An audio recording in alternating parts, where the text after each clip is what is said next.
Talk bomb.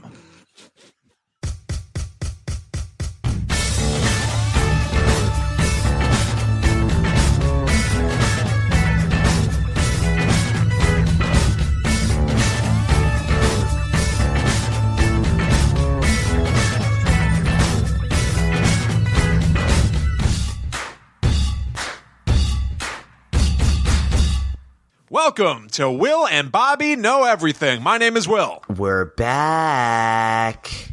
Going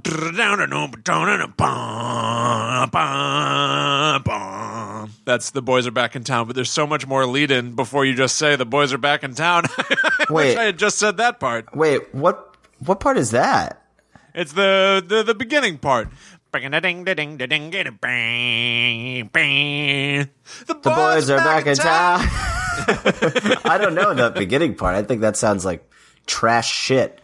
It is. It's my name is Bobby. Lords. Welcome to We are back. We are back again. Oh my How is God. this happening? What is causing all of this? I don't know. The underground salts? Scientists still don't know. Not only around our sun and moon anymore. What? His friends and family hate him. Learn this one weird trick to make your friends and family hate you.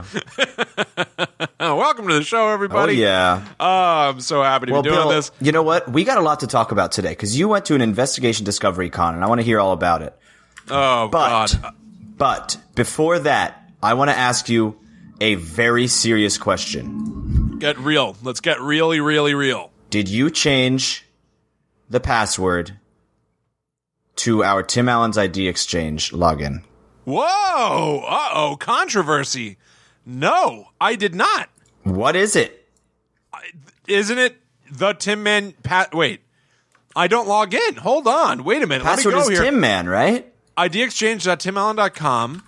Let's see. Log in. Username, the Tim... Yeah, mine's just saved in Google. The Tim Man. Password should just be Tim Man. Hit login. Oh, my God. You have specified an incorrect login. You're not allowed to log in for the next 10 minutes. What are we going to do? We might have to cancel this show. I think so right off the bat, my initial response was we got banned. Those sons of bitches banned us. Maybe But let me ask did. you a question. Did you post on May the 20th? Also, it's our 1-year anniversary at Tim Allen's ID Exchange, by the way. Well, we're celebrating by getting kicked out, so I don't know. It is we joined the 1st of May of 2016. Okay. So we should have had a big blowout show, but whatever. Blow it out your ass. Did you post on the 20th, which is what, today? No, yesterday. No, that would be yesterday. No. Listen, you son of a bitch. Did you post yesterday at 11:34 p.m. with "What if Tim Allen is real and we aren't"? Imagine. No. No, I did not. Someone else posted that then. I mean, it's got to be Joe Peg, right? I mean, I don't know. We got to ask Joe Peg. Let me go on Facebook and ask Joe Peg. Yeah, see right if we can now. get some answers live. Because as far as I can tell, for people that maybe don't know, I guess a year's worth of history with us and Tim Allen's ID Exchange, Tim Allen has a forum that has been operational for over a decade, and it looks like it was made in the early 2000s. It's called Tim Allen's ID Exchange. The banner art is him standing in front of a swirling storm at night, holding an atom in his hand. People go on there to talk about matters of life and death, whether or not God is real, and occasionally just kind of bicker with each other because, I don't know. It's a hotbed. It's a hotbed of controversy. So Bobby and I made an account a year ago. Damn. And we the username was the Tim Man. Password was Tim Man. We said it publicly online on Will and Bobby Know Everything. As far as we could tell from that point, any posts that were made by the Tim Man account were either Bobby, myself, or longtime listener Joe Peg, who one day a few years ago, Bobby and I stated what the password was to our Twitter account. And constantly restate it and state it again. And I've posted it on multiple articles written about the Tim Allen ID Exchange forums. Oh, you mean the login for the Tim Allen forum you've posted exactly. publicly? Yes. Okay, so maybe more people are in. So more people are in than Joe Peg. and more people than Will and Bobby fans. Exactly. So, all right. So maybe it's not any one of the three of us. But wouldn't they need to change our password? Wouldn't they need access to our email account? Maybe not. I don't know. What's the email that we put? It was tim@talkbomb.com, which is how somebody emailed me. I tried to forget my password. What's the email? tim@talkbomb.com. And it was like, this is it's either not a valid email or a valid username. So I think we may have just been banned. Maybe we've been banned. That's not impossible. It does seem like, from what I can tell, that Tim Allen's Idea Exchange has been picking up traction because of Tim Allen's recent controversies. One, with saying that being a conservative, political person in Hollywood is now like being in 1930s Germany. Something that he said online. You know how the Jews in Germany in the 30s could barely even talk about their religion on all those talk shows they went on. Oh, he's going through that now. Yeah. And then ABC just canceled his shit sitcom, Last Man Standing. And so Tim Allen's Idea Exchange is filled with people mourning the loss and begging Netflix to please pick up the show. And, yeah. So, I mean, people are pitching their shows to Tim Allen through his defunct message board in hopes that Netflix picks it up. Their own personal shows. Oh. There's one show called Hamlet's Ghost, and I'm watching the official trailer right now. Hamlet's Ghost? Hamlet's Ghost? This is a great show. This is a great show idea. I don't know what it is beyond the name, but I definitely approve of it.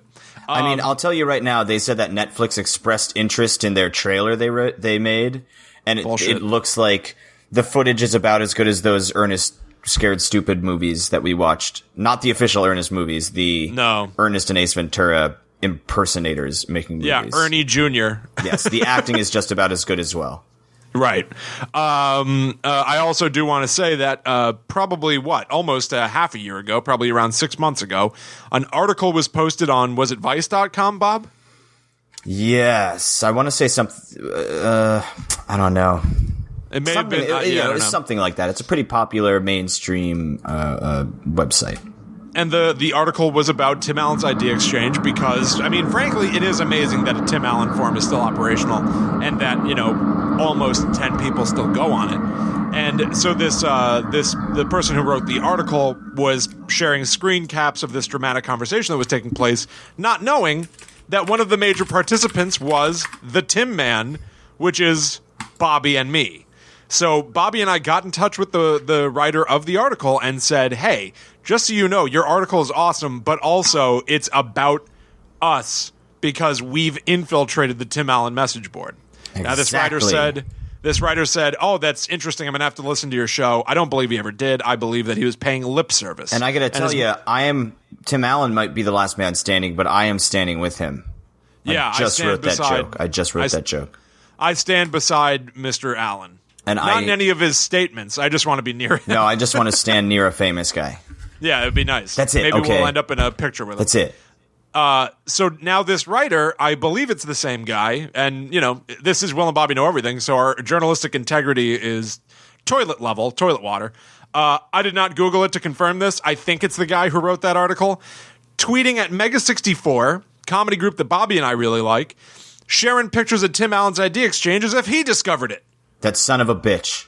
That dark hole. I've been calling him that for years, and he's never said a word about it. I have right here, change.org, very important petition that you can sign today. Change.org, save Tim Allen's show Last Man Standing. I stand in solidarity with my fellow brothers and sisters who are not signing the petition. What? How many signatures because that's does it fucking have? stupid. Because it's stupid. What's the count up to? Do you know? Are you able to tell? 376,441. That's a lot. That is a lot. That's a lot. That is a whole lot. That's a lot of people. Isn't there I guess they used to do it before President Dump. President Charlie. Hot take. I don't like Donald Trump. Deal with it. Wasn't there a White House for petition board where if you hit 100,000 signatures, the president is obligated, or I guess, the White House is obligated to make a statement about the petition? Wasn't that a thing? I don't think so. That doesn't make sense. No. I'm telling you, I think that was a thing. I don't know. That sounds like an urban legend. That sounds like, you have to tell me if you're a cop, right? No, because I think that they got rid of it. Wait a minute. White House. Holy White House shit. 10. Bill, I got to tell you, on Tim Allen's ID Exchange right now, there are 19 users logged on right now viewing Tim Allen's ID Exchange. That is the highest amount in a long time. No, since January 2nd, when it was 284. What? January 2nd, 2017. There were 200 people viewing it in January of this year? Almost 300. Well, I got to tell you, Bob, I'm going to take a screenshot of what it looks like when you create a new account, because I am doing just that. I'm creating a brand new account. I will be, for the record, I'm going to be the Will Man. How do I make a new account? Well, you hit register, and then you get to look at a grid board of a bunch of cool pictures of Tim Allen wearing leather jackets. Oh, wow. I see a bunch of his leather jackets. There's one of him right? kind of wearing a suit. There's like a little boy. And there's Brad. I see Brad from Home Improvement. Yeah, there's this face. Help us combat spam on the boards by checking off all the photographs that show Tim Allen. If you can't see the faces in all the pictures, reload this page for a new set. I'm just going to keep refreshing the page so I can keep seeing more beautiful pictures of Tim Allen. 2 are from Brad. 1 is Randy. 1 is Mark. And then there's a woman from Galaxy Quest and a little boy dressed like a Native American. I've got a bunch of pictures of Al Borland. I've got Wilson. I've got double Wilsons. It's incredible. I have one Wilson. I only have one Wilson. Oh, you poor bastard. I know. I bet I have more Tims than you, though. I have Alan Rickman up here. Well, wait. Alan Rickman? Exactly. How many movies was Tim Allen with Alan Rickman in? Exactly 1. How many Tim Allens did you get? I have 1, 2, 3, 4, 5, 6. I've got 6 Tim Allens. I have 8 Tim Allens, Bill. Oh, my God. Oh, my God. Oh. Well, what should my username be? The Bob Man. No, but I want to relate it to Tim Allen in some way. Yeah, I know. Not the Will Tim Man. He's the Tim Man. I'm being the Will Man. Submit. Oh my God. They didn't let me. I chose American Badass. Wait, they didn't let me do it. Why? I don't know. I'm disturbed by this. I don't care for this. What email did you use? I didn't order this. Will@talkbomb.com. You think TalkBomb? 4, 5, 6, 7. Oh my God. I'm up to 7 Tim pictures. You actually missed 8, a Tim 9, Allen picture? 10, 11, 12, 13, 14. Baby. No, I had to refresh the page to try it again. I'm up to 14 Tim Allen pictures I get to tick off. Holy shit. I know. My life is forever fucking changed. That's the majority of the page. I know. All right. I have to click on like an authorization code. I'm going to get my email. Oh, God. This is so exciting. This is like, it feels like just before my wedding was about to happen. Oh, I'm in. The Will Man. The Will Man is in the game. All right. I created my account too. Yeah, baby. I got to just log into my email, my Ying mail, and activate it. How are you going to do that? Huh? Do you know your password for your Ying mail? Sure. Philip J. Y is still in here? Currently inactive. You cannot use it until you've used the following link. Philip J. Y is doing stuff. Yo, all right, check this out. No need to apologize. Posted by Hans/Herschel. That's the full username. Hans/Herschel. Mr. Hans Allen. Booby. Please do not apologize for your appropriate remarks regarding your comparison to 1930s Germany. For clarification, the 1930s lasted 10 years. Now that, Shocking. I mean, yeah, that's Fun true. fact, a lot of people don't know that the 1930s lasted 10 years. So the rise of the extreme right with Hitler didn't start with concentration camps. It started in part with bullying, ignorance, and fear, and not enough people defending their and everyone's rights. And Tim Allen. Tyrants/bullies will push until they have a bloody nose. We need to learn from history. Hindsight is ... Thank you for standing up and showing backbone. All right, well, I'm logged in, baby. Whoa, Philip J.Y. may have done an about face. I don't know. He said, an apology is necessary. In fact, as unfortunate as it may be to your sense of morality. I don't know what that means. Wait, what? Wait. What the fuck kind of sense is that? What do you think, Philip? An apology is necessary. In fact, I don't see this thing. I don't see it. As unfortunate as it may be to your sense of morality. Mm-hmm. I think he's going against Hans Herschel. I don't think Philip J.Y. likes what Tim Allen said. Please do not apologize. This is now a person named Monkey Ass. This is their one and only post. Please do not apologize, in all caps. I loved that comment because it puts in perspective what these snowflakes are doing to everybody. By you apologizing, inches us one step closer to losing all freedom of speech if it goes against snowflakes' point of view.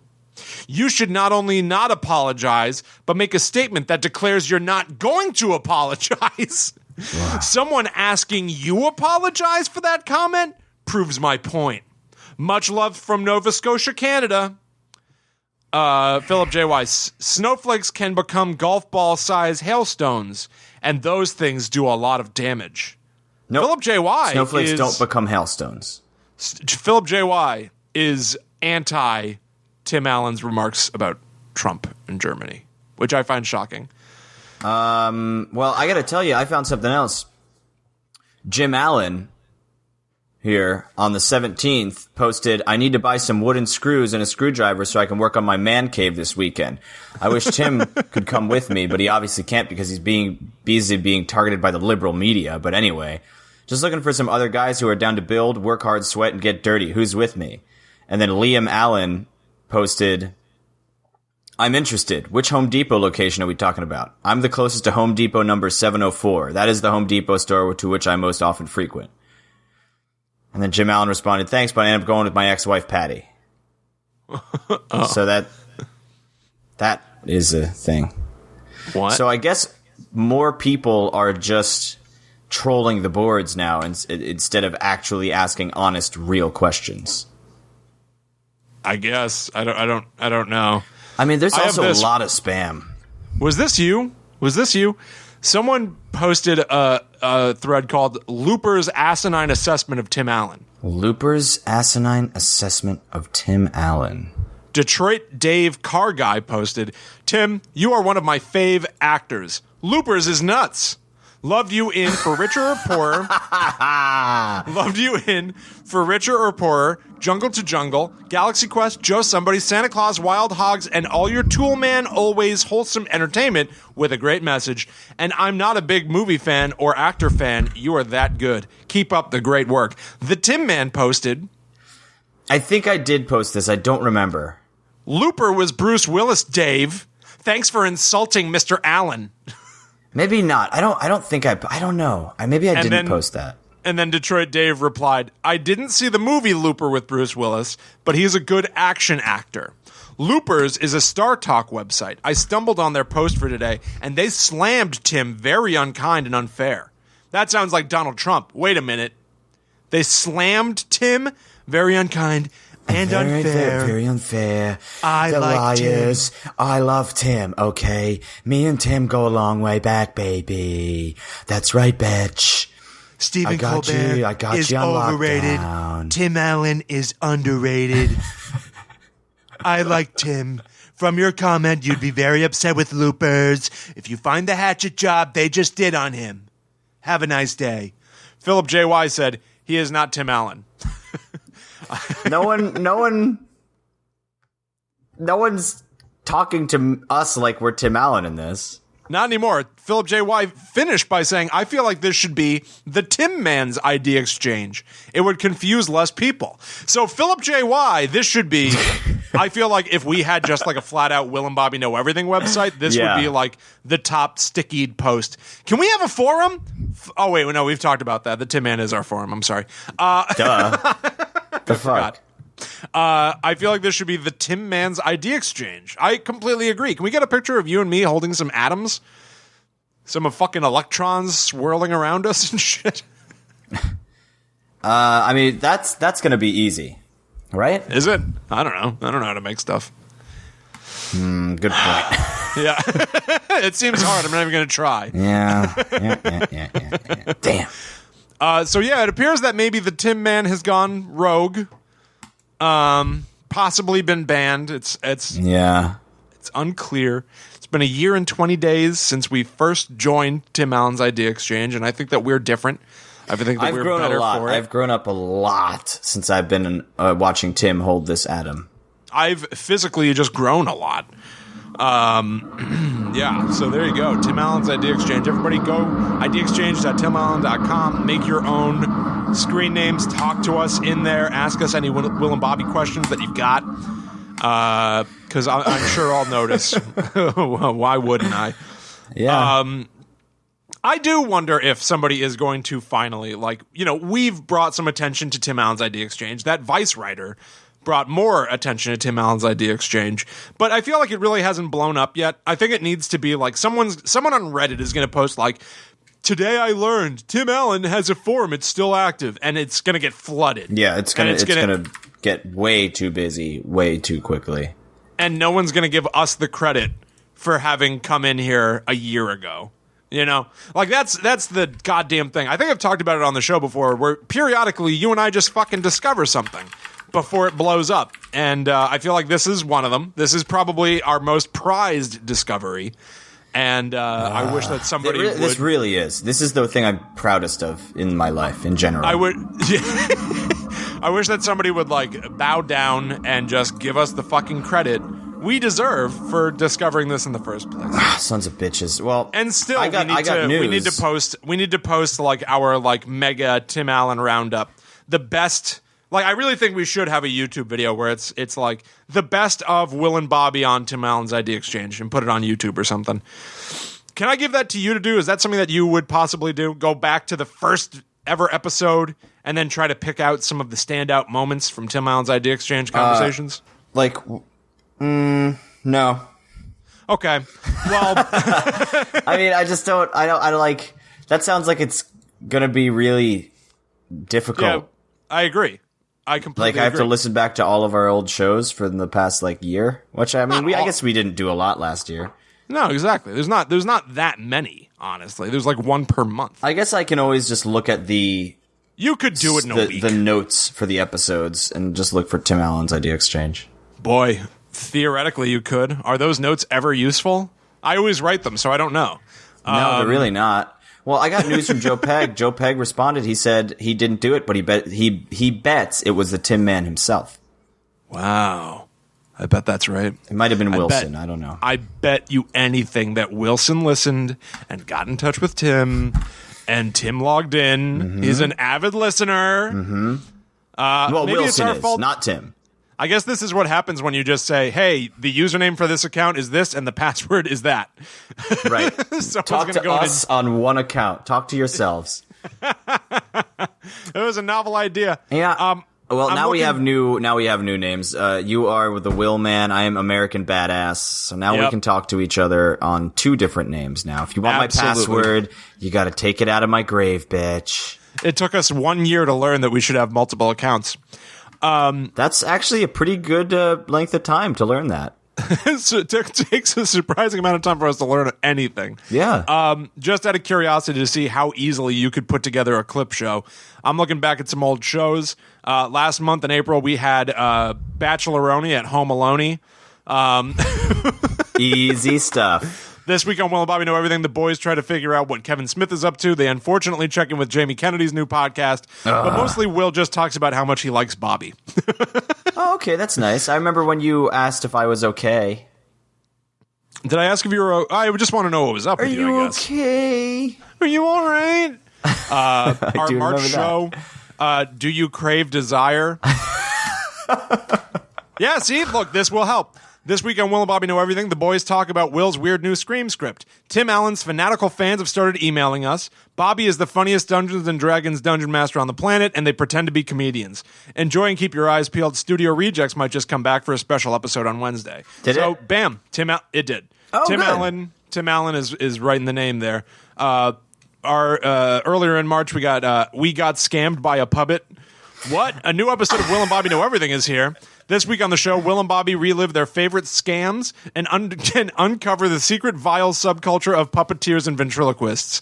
Truly terrifying. Just look at these pictures, and it's a bunch of pictures of Terry Fader.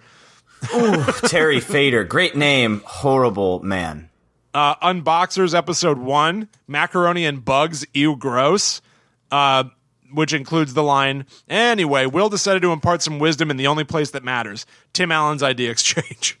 Amazing. Yeah, so it's in there. All right, maybe this will be easier than I thought. Mansplaining Manarchists. Will and Bobby Election Day Spooktacular, where we say, holy fuck. This week, WBKE is back, baby, and we're here to help you guys sort out this Election Day bullshit. Jon Stewart who? I think there's a different comedic mind you need to put Donald Trump and Hillary Clinton in their places. Will and Bobby time. Let's get this old crone into office. The Legend of Melda. After taking a break, we're back on Tim Allen's Idea Exchange. Bobby, where are you? Are you okay? We're talking about Goosebumps. Explorers of the Internet.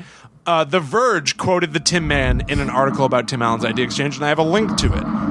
A post on Tim Allen's personal forum delves into an existential play posted by Chris Plant. So there you go. We finally just got to the bottom of where the article came from, and I have the actual link. Life has brought you to Tim Allen's official forum. Naturally curious and bored at work, you skim the list of sections beneath the few subforums pertaining to Tim's movies, TV, and books. You find more evocative secondary message boards. These are Tim's favorite things, like Testosterone Corner. And then we've got the really big questions. And then he's actually quoting us. The Tim Man, : Fellas, methinks it's time to end this feud. We're all here because of Tim. Why don't you guys each say something nice about the other, and let's put this behind us? We're actually fucking quoted in this Verge article. Verge, yes. Well, and maybe just to cap off my attempts at doing investigative journalism, Chris Plant is the name of the guy who wrote the article. Chris Plant. And he is, my intuition was correct, Chris Plant, Plante, at Plant. He is the person who posted that Mega64 retweeted with a screen cap of Tim Allen's forum. So I was correct, as I always am.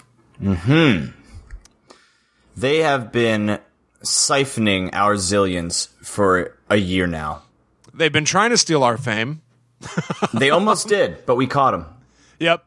At the last possible second. Those whores, those dirty whores. Yeah. All right. Well, let me ask you some questions now to get away from Tim Allen's Idea Exchange just a little bit. All right. Can we get like a theme song for the question time for me, for Bob? Yeah. Sing a song about giving answers. Oh, I thought you would make a song. No, I'm aware you thought that, but go ahead and sing a song. Da da da da da da da da da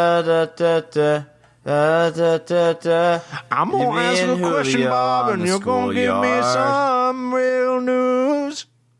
Say I got a question. You call me out. Call me out.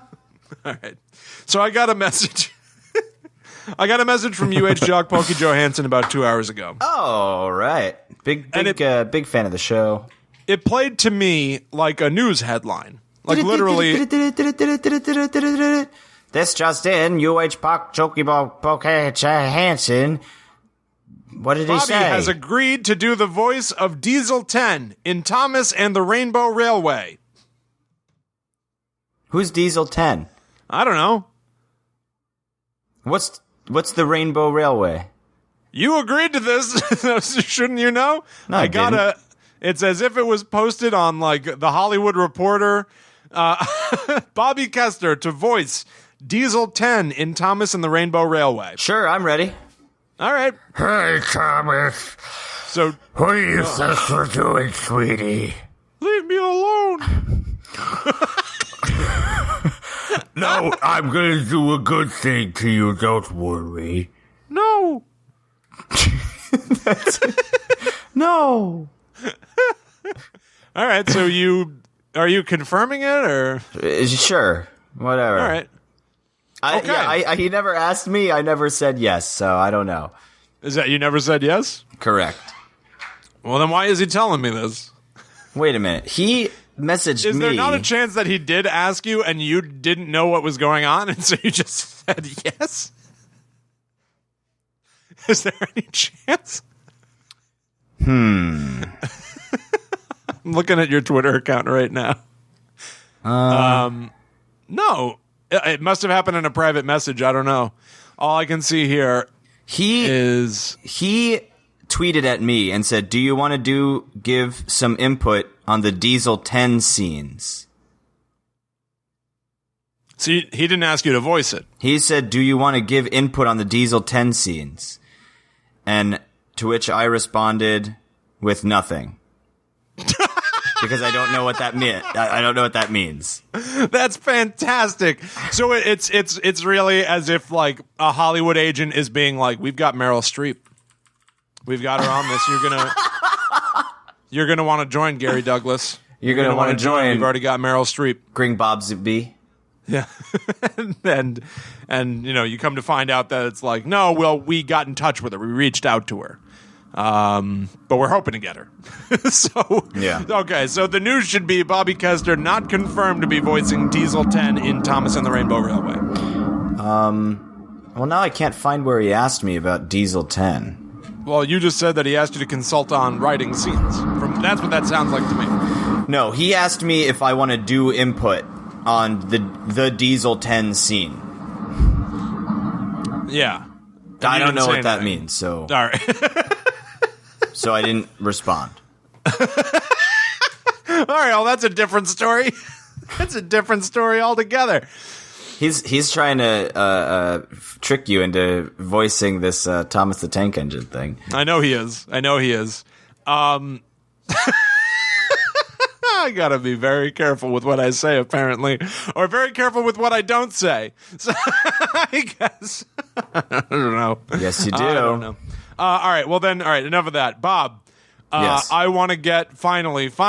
I want to get your review, if you don't mind, if you're willing to share it. Oh, your review, because we both watched a movie recently. And perhaps Holy we could explain to the world whether or not they need to go out and track this thing down. We both watched Kevin Smith's latest movie. Yes, we did. Yoga Hosers. Man, oh man, dude. Yeah. It was something else. Well, something else is the right phrase. I agree. I agree with you.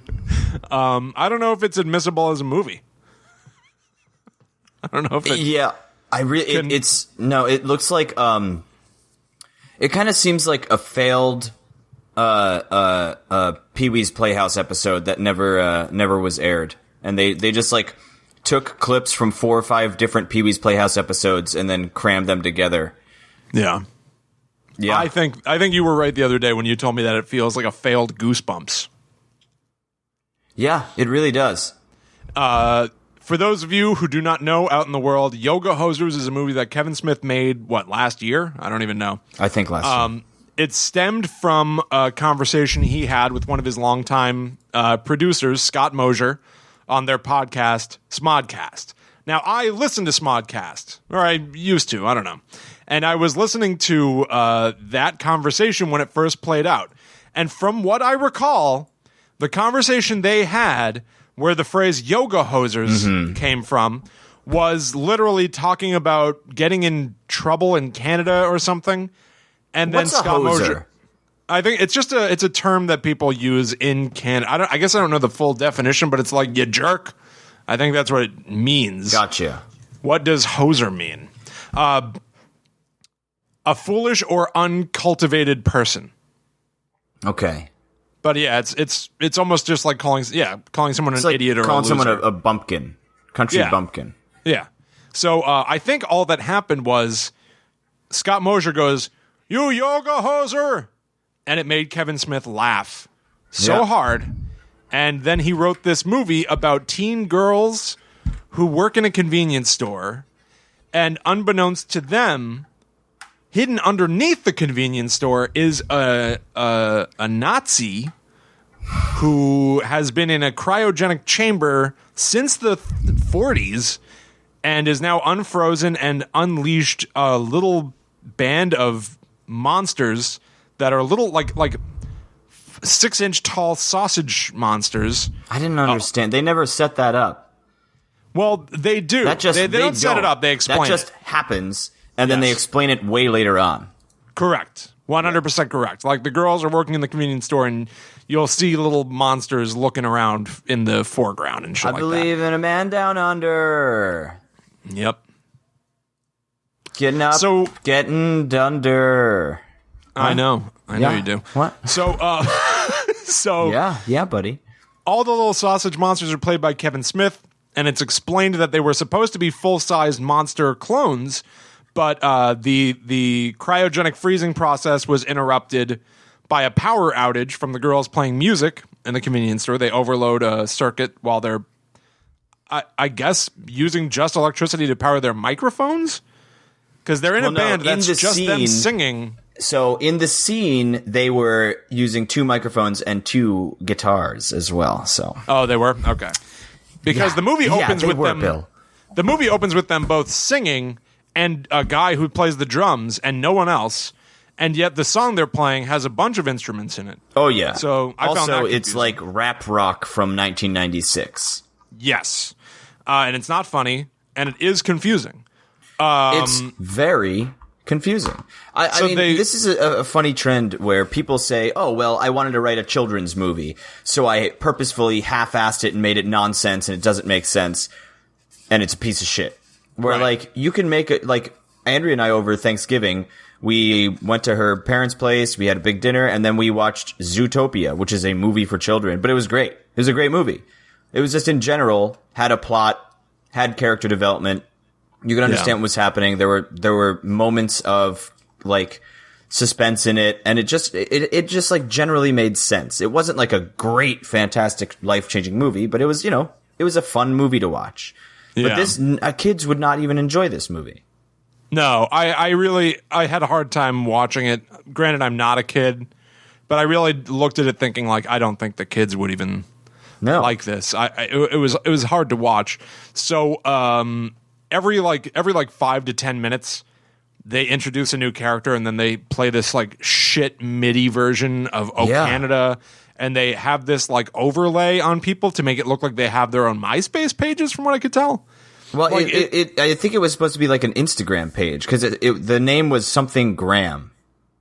Oh, was it? Yeah, but it's like this 8-bit pink overlay with hearts and shit, and then this 8-bit music that like that's not what Instagram looks like. No, and that has nothing to do with anything. Like, if you're trying to go stylized, like a Scott Pilgrim kind of thing, you can do that. That's definitely what it was. But they did it with every single character, even side characters that were in, like, the principal Invincible, they did it for.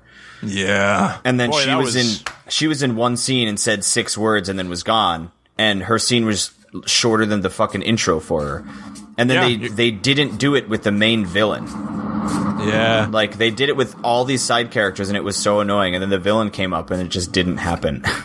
What the fuck? Yeah, you're right. That's bizarre. I feel like that whole thing, you just mentioned, like, they have a character called Principal Invincible. It's just what the girls call her, I guess. But that whole trend of having your characters speak in a very stylized way, I feel like goes all the way back to early Quentin Tarantino. I feel like there were always characters that would just kind of like, like in Pulp Fiction with Jimmy Dean.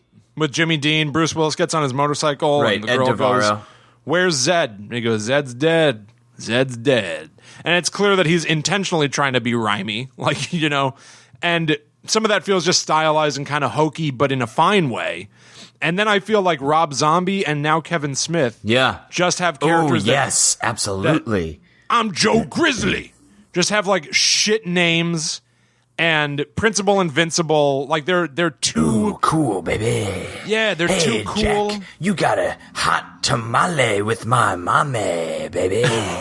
You got a hot tamale with my mommy. Ho cha cha, my mommy. You got a hot tamale with my mommy. Hot tamale with my mommy, baby. Yeah, but like that shit doesn't work. Like that doesn't sound any good. Like you well, yeah, because you're I feel a like, piece of shit and you're an idiot and your characters aren't cool. Yeah, you either have to have like an overall style where everything sounds kind of like heightened like that. Otherwise, you're going to have characters that are kind of normal, and then they say Principal Invincible, and you're annoyed by it. Like, you got to be cool like us to say Bacheloroni at Home Alone. Right, but that's because that's a cool thing to say. It's a really cool thing to say. I'm a Bacheloroni at Home Alone. Yeah, you eat your Bacheloroni, and where do you do it? At Home Alone. Duh, no shit. Do we need to say it a fifth time? Because I will. Because I will, if you make me. I would love to. All right? Don't make me say it a fifth, sixth, seventh time. The only thing better than you and I coming up with a new joke is remembering an old joke. And repeating it and repeating it and repeating it. I love it. Yeah. Yeah, but I think that one of the other things that I find really bizarre about recent Kevin Smith movies, did you see Tusk? No, I refuse to. Oh, you should watch it. You should definitely watch it. Have you seen Red State? I have seen Red State. It wasn't that bad. I like Red State. I remember liking it. But I feel like one of the bizarre things that happens in Kevin Smith movies now, and this is so specific, it may not even play, it may not make sense, but he plays music under scenes of people talking, which is fine, but the music is too loud, or it's too sort of like cartoony music. I hated the music. The music also sounded like shitty Goosebumps music from the 90s. Yeah, I agree. It did sound like Goosebumps music. And there's something about it that lends a quality of like cheapness and weirdness. But the worst part of it to me is that it's not like a real decision to do that. That's the thing that just feels like it's supposed to be just part of the movie making process, but they can't even get that right. Like the music is just not mixed correctly with the scene. So it ends up like That's making because the he whole half-assed thing. everything. But why is that? I don't know. I used to be a Kevin Smith fan. I still occasionally like will tune into a podcast or something like that, but I used to like his movies. And when I watched it, and then I think maybe it was just after you watched it, I had the question of like, was he always bad? And I was just young enough to not understand that. Right. Or has he gotten definitely worse? I think he's gotten definitely worse because he stopped experimenting with things. Like, when he was young, he was experimenting with filmmaking. Like, he didn't know what he was doing, and that was the charm of it. Maybe that's true. But now that he's, like, figured out how to do it, now he just it seems like he's just half-assing it. I don't know. Maybe he's still experimenting. I don't know, but it's not good. No, like, it's funny. Like, I wonder if in the 90s, if he wanted to do a story about, like, kids working in a convenience store and their parents don't understand them and shit, if it would just feel a little more genuine because he'd be younger. You know, like, you think about the movie Mallrats. It's like kids breaking up with each other and they go to the mall all day. Right, but there's like wacky shit going on everywhere and Kevin Smith humor, but it just feels like there's more at stake. Yeah, I guess so. Yeah, maybe it's the stakes. Maybe it's the stakes aspect. People feel steak, like they're taking steak? This shit serious. I did say steak. People feel like they're like not also cartoon characters. Like in this, the two girls, the two main actors are like too cool for school. They're like, where's my phone? Oh, my battery's dead. Oh, wah wah. Even when they're talking to like a Nazi, like an actual like Nazi man. I don't know. No one's like afraid of anything. We should rewatch Jay and Silent Bob Strike Back because I remember being like 15 and liking that movie. All right, I'll do that. I have no reason not to. I used to like his movies. You watch it and tell me how it goes. No, I want another opinion. I don't think I'm good enough. I don't think I'm enough. I think I'm too easy a critic most of the time. I think I complain about a lot of shit, but I think that I am easily entertained. So if a movie is supposed to just be kind of like popcorny, I'll usually give it a pass.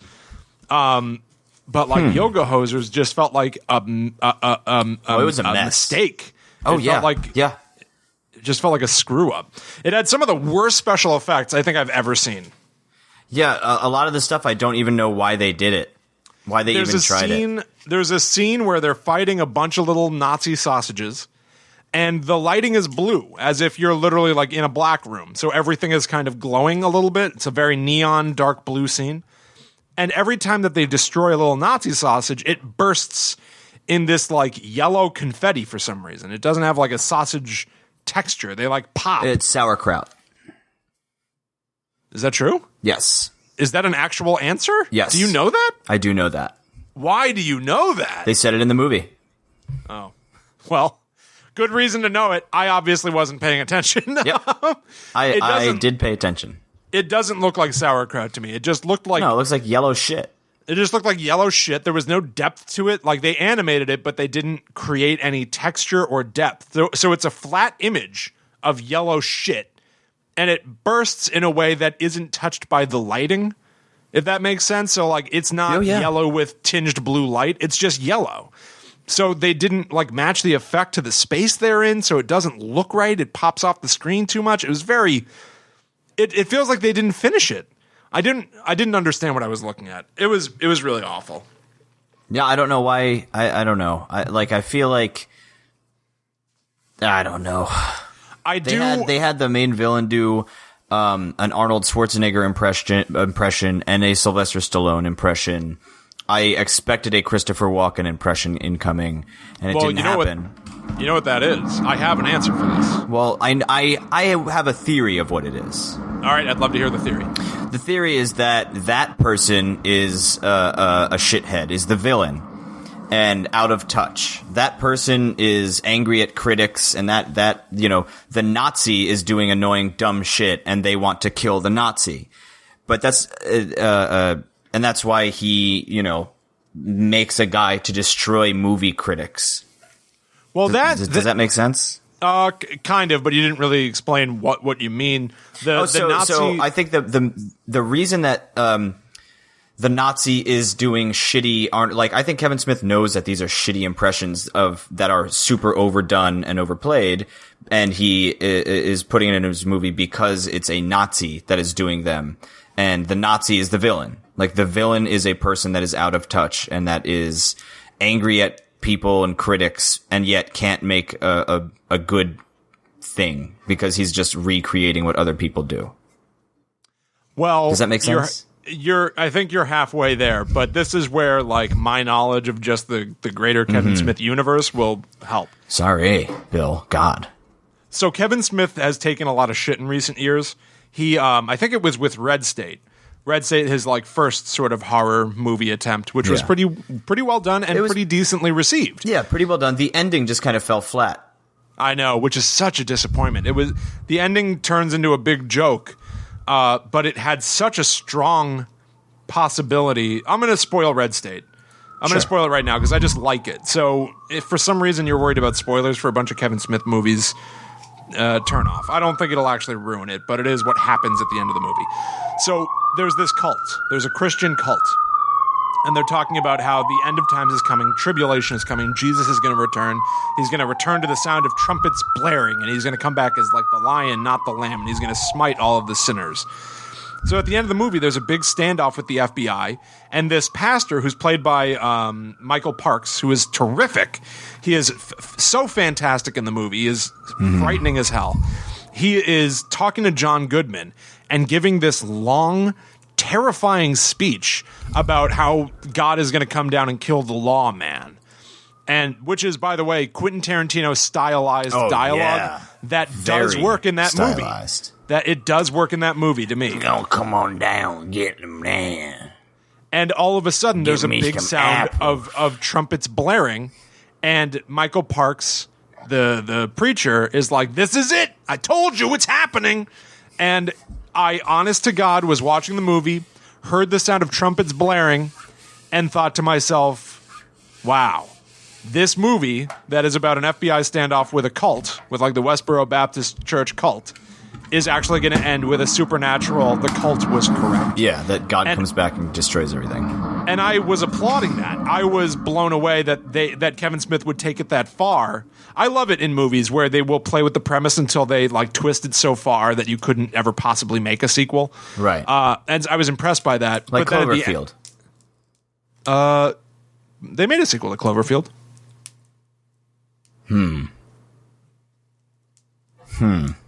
Wow. Gotcha. Damn. So then it ends. They like cut, and the preacher is in jail. And John like Goodman, The Matrix, of course. Yeah, like The Matrix, right. No sequels to that. John Goodman is explaining to his like FBI superiors what happened. He's like, there was just some kids they had a meth lab and it exploded and it made that trumpety kind of sound. And now the preacher's going to be taking Coke can cocks in jail. And it's like, what the fuck? Why is this such a sharp pivot into Kevin Smith? Like, oh, wow, it's shocking language territory. And then all of a sudden like they cut and the preacher is in jail all day. and the preacher is choking his chicken on the internet all day. who choked my chicken, and the preacher is muttering like scripture and shit, and it's creepy because he's walking back and forth in his cell and he's still just pacing and talking about Christ. And then Kevin Smith from off screen goes, "Shut the fuck up!" And it cuts to black. And it was like, wow, you really abandoned your premise.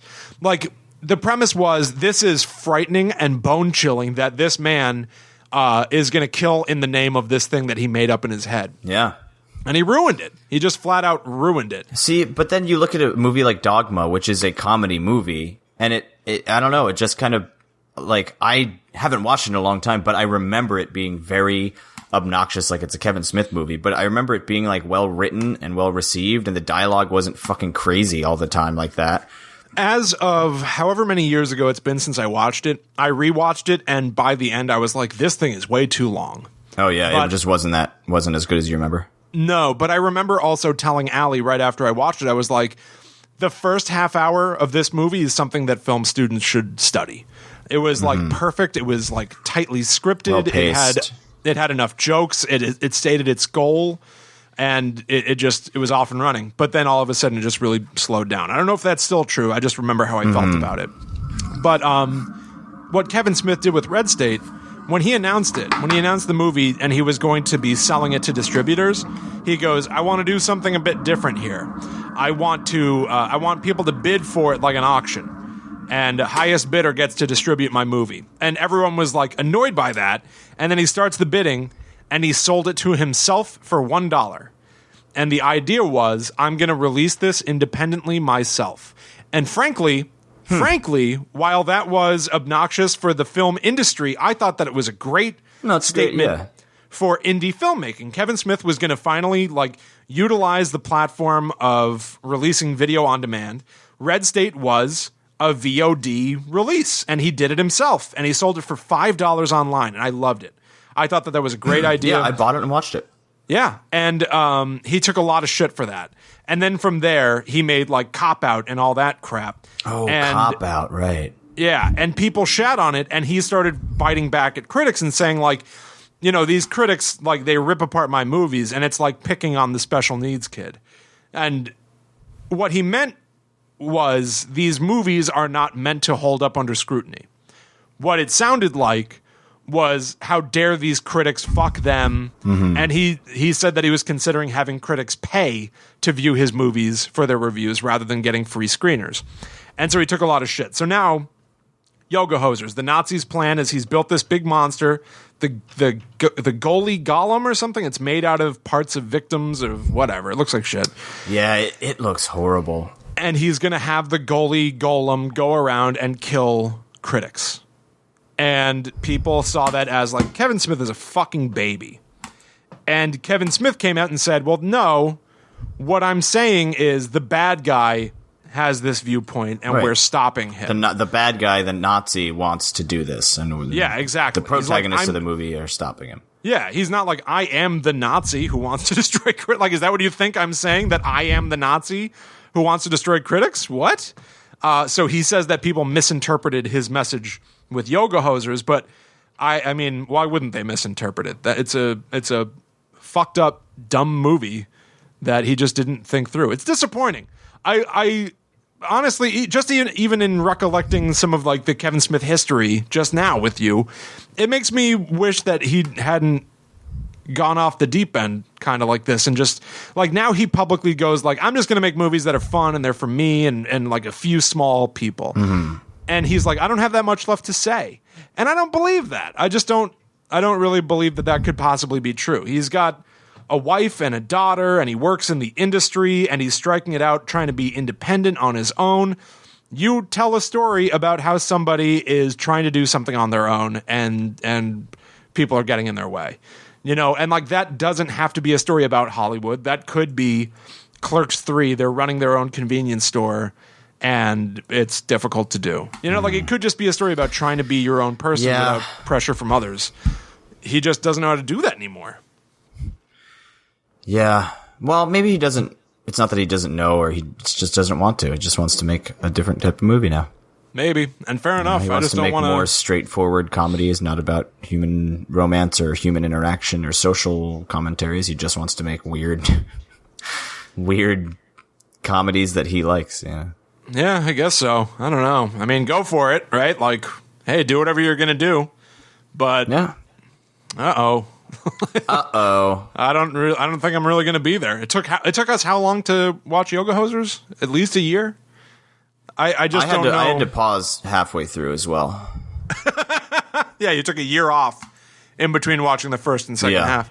I just don't know if I can keep doing it. Yeah, it was really rough. He was scheduled to make Clerks 3, and then the guy who plays Randall decided that he doesn't want to do it, so that fell apart. So they're not making it. I don't blame him. And he was going to make Mallrats 2. Has that guy been in any other movies? His name is Jeff Anderson. He directed a movie. No, Randall, not Jeff. Oh, sorry. Yeah, Randall has been only in those Clerks movies because he's one of the main characters of Clerks. Oh, good point. And he's not a good actor. Right. I forgot about that. Last time that I heard what he was doing, he was living in an adults only community, like 50 years old and plus, and he found some loophole to be allowed to move there, like several years ago, and he lives kind of in isolation and doesn't really interact with anybody in the industry. Interesting. I know, it is interesting. I feel like that guy is a weird dude, and I feel like he might have integrity, and I like that character. Who, Randall? Yeah, I like Randall. No. Yeah. I think he's a cuck. Cuck lord. He's a king of cuck. Yeah. Oh, sorry, I meant I love the kings of cuck. Well, Bill, tell me a little bit about, I know that we're approaching an hour here. Tell me a little bit about Investigation Discovery Con. I can tell you. How much were the tickets, and was it worth it? I don't know how much the tickets were. Gotcha. Well, you met Chris Hansen, right? I did meet Chris Hansen. He looks like he's pretty out of shape. You might have been looking at me. Right. I forgot he didn't look like you. Right, exactly. Right. Chris Hansen, I didn't know. I don't know how comfortable any of those people could have been. They're most of them journalists or retired detectives that are there for photo ops. And you walk down a line of all of them. You give someone your phone.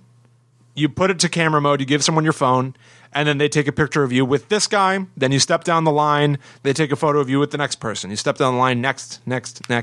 And so it's really a conveyor belt of all these photo ops. I got to Chris Hansen, and he was just kind of like, wow, it's nice to meet you. It's very nice to meet you. Well, hey. Oh, and, hello there. Oh. And it's funny, though, because it's like, well, he hasn't met me. Like, I feel like it should be like, thanks for coming or something. You know what I mean? Yeah. That's a silly thing to complain about. He still has no idea who you are, or Yeah, you're not there to meet him in particular. Right. I tend to be very, very literal, so maybe that's why it's stuck in my head a little bit. Mm-hmm. Or maybe I just like the language of it. So nice it's like, to meet you. It's not a big deal, and I don't mean to pick it apart, but like really, like nice to meet you is just a weird thing to say when it's like, no, I'm one of like 400 people that you're taking a picture with right now. Right. We're just taking a picture, and then I'm going to go away. Yeah. So there were a bunch of people, but I didn't know anyone except for Chris Hansen and Lieutenant Joe Kenda from Investigation Discovery. And was he a tough as nails cop? He is, and he is like cartoonishly tough as nails, and I loved it. he literally during one of the panels, he's like, the question was, what's a case that haunts you? You want to know a case that haunts me? You imagine finding my own daughter knee deep in some butt slime all day and all night in my own house. That's a clip from Investigation Discovery Con 2017. And you imagine that and you take it to me on this day. You show it to me on this day. And you show me that what you haunts me most is ghosts. He goes, Buster. He goes, and you want to know? You want to know something else? I'm sorry, I'll stop. he goes, you want to know what case haunts me to this day? Every single... I'm not kidding. This day and every day in accordance to the law. You look it up online. They streamed him on Facebook. He goes, every single one I didn't solve. In 40 years of being a detective, there are 31 cases I didn't solve, and those still haunt me to this day. I'm out here trying to make a difference, and I'm sometimes the only thing that stands between you and the abyss when something wicked this way comes. And it was so over the top dramatic. You want to know? And I loved it. Awesome. That's great. When something wicked this way comes, he really truly said that. He only said butt slime like 4 or 5 times. I was disappointed. Oh, man. But he said something wicked this way comes like at least 13 times. Yeah, 13. Yeah, he said that. What else did he say? Oh, one of the things, there was a raffle to win the right to go on a cruise, on a true crime cruise with Joe Kenda. Ooh, that doesn't sound fun. No, the entire time. Cruise? Once I found out about that, who wants to go on a crime cruise? He's an old dude, right? So yeah. We're sitting around, and I started just talking about, like, oh, great, it'd be so great to go on a cruise with Joe Kenda, and just some grumpy ass old man sitting on the poop deck with who's seen some shit, and he's just being like, I understand the quality that's better about fresh squeezed orange juice, but for my money, I'd much prefer to just go to the store and get Tropicana. This orange juice reminds me of a murder I once didn't even solve. And I'm going to tell you about it, Buster. I'll tell you, my wife and I got a quart of Tropicana for $1.50 from the local shop, right? No? What was it? Stop and Shop. It was from Stop and Shop. I collect the coupons. I keep coupons. I count them. Thank you for coming on this cruise with me. Thanks, Joe. Great. I'm going to go on the cruise with this guy. I buy my underwear at the Piggly Wiggly. This isn't going to be any good. However, maybe you'll get lucky. Maybe he'll ask you to lotion him up or something, lather him down. When they were announcing the winner of the raffle, I got so excited. I was so hoping that we would win. I would have lost my mind. It would have been amazing. But sadly, it was not the case. Someone named Hugh Hanks won or something. Whoa, that's a fake name. They planted that guy. That's what I said. I stood up and I just started screaming. Just screaming nonsense for 6 minutes. Yeah, I was also pissed that, no one was looking at me or shaking my hand or... No one's looking at you. I couldn't believe it. Good. Yeah, it was real weird. There was also, I went to, they had a polygraph machine, and I was really excited to get hooked up to it. And I walked up, and the guy who was running the polygraph machine was also, these are TV personalities, and they're way over the top. This guy immediately launched in, and he was like, now what are you doing here? Where are you from? And who's this lovely young lady? Because I had Allie there. Allie was taking pictures and filming. And I go, oh, that's my wife, Allie. And he goes, Allie, you ever want to ask your husband some questions on a polygraph? And she goes, no way. And he goes, come on, think of some questions. I'm going to get him hooked up now. This is your one chance to get some real answers out of this guy. And she was like, have you ever had a boyfriend? You know what? I do have a question. And he hooks me up to the machine, and he wraps this thing around my chest and puts these little clamps on my fingers. And immediately just starts going, he's sitting in front of this laptop that none of us can see. And he goes, okay, Will, have you ever had a crush on one of your wife's family members? And I was like, whoa, what the fuck? This is not what I... her little brother? Yeah, well, I said that. I was like, yeah, I love James. Yeah, I love your brother. And and like Allie laughed, but it was like fucking weird. And she goes, Allie, Allie's interested in all this stuff. And she goes, shouldn't I ask him some like baseline questions so we can tell whether or not he's lying? Tell whether you're lying. Yeah, of course, sure, if you want to. Which told me that none of this was hooked up to anything, right? Like, it's not real, and it's not even like reporting information, maybe. So she goes, just squiggling around. Yeah, she goes, is your name Will? Yeah. And she goes, like, is today Sunday or Saturday or whatever? And then he goes, have you ever worn your wife's underwear? It's like, Jesus Christ, man. Like, what the fuck is going on? And so once I realized it wasn't real, I was like, yeah, every day. I'm wearing them right now. Like what the fuck? Like, I wanted that part to be real, but it was obviously not. It was disappointing. Is this a way of you gently starting the conversation of why you wear your wife's underwear? Hey man, I'm open and honest. They are lacy and thin and masculine. I mostly like feeling them rip apart as I pull them up my calves. Don't fit me. See, I would be excited to actually take a polygraph test. That would be really cool to actually take one. Yeah, there was a panel that was finishing. While panels were going on, they didn't have like the separate sort of like booths and activities running. But the second that one of the panels was wrapping, I was like taking baby steps backward to get closer to the polygraph machine so I'd be first in line, which is maybe a little annoying, but I wanted to guarantee that I could do it without having to wait in line. And then I was so bummed that it wasn't a real thing. It wasn't a real thing, yeah. Yeah, I would have loved that. That would have been cool. Or what if it was real, but the guy just didn't want to embarrass you and he was being nice? I mean, that's probably true too. He was genuinely like, he had like so much fucking energy. Like, I think that he was just kind of there to make people laugh.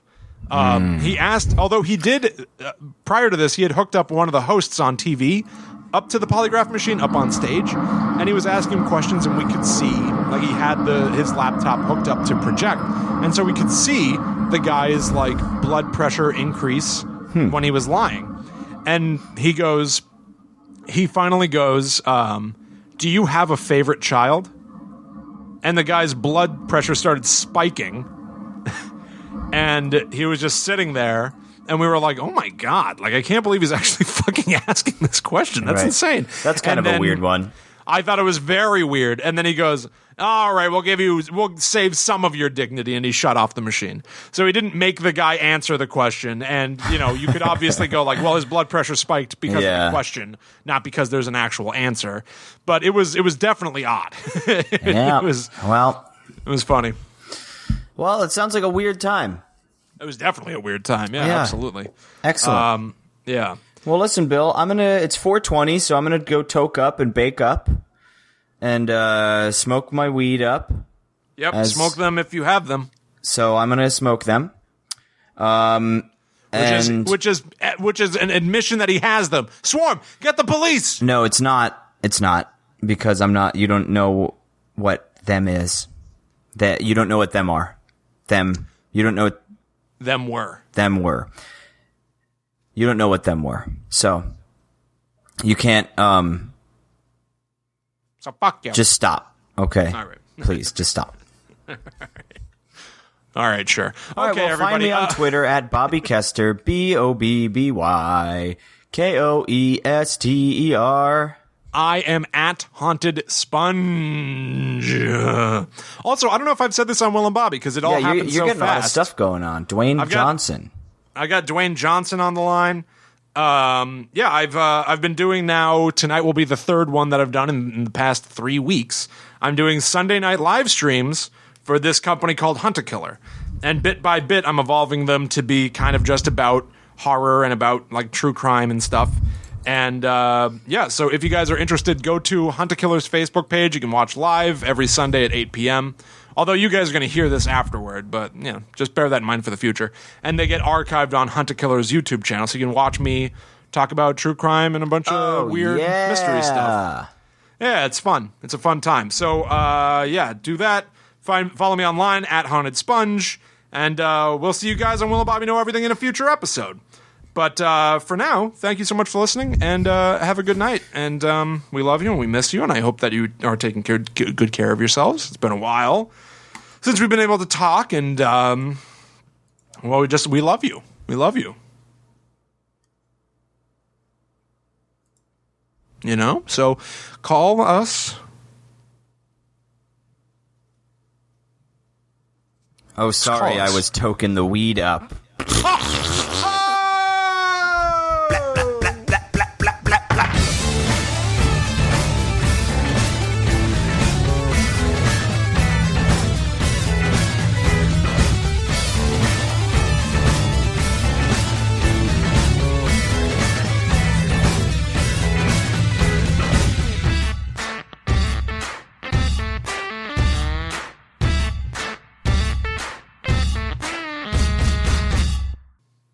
Bingo. All right, bingo. How it's done, bozo. That's how it's done. And that's the ball game.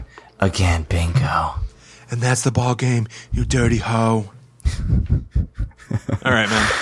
All right. Yeah, I'm going to go do shit. I Go guess. toke up. Yeah, export your thing and upload it to OneDrive, and I'll take care of the rest. All right, sweetie. Awesome. All right, I'll talk to you later, man. I love you. Bye-bye. Hey, everyone. Thanks again for listening to the show.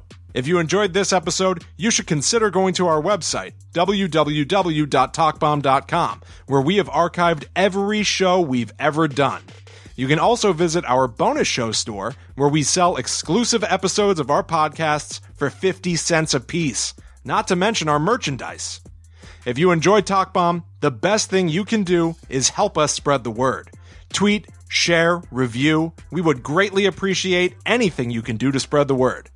Please also consider following us on Twitter, Facebook, and Instagram, where we're at TalkBomb. Following us online is the best way to keep up to date with our productions. More than anything, we just hope you enjoyed the show. So thanks again for listening, and we'll see you at TalkBomb.com.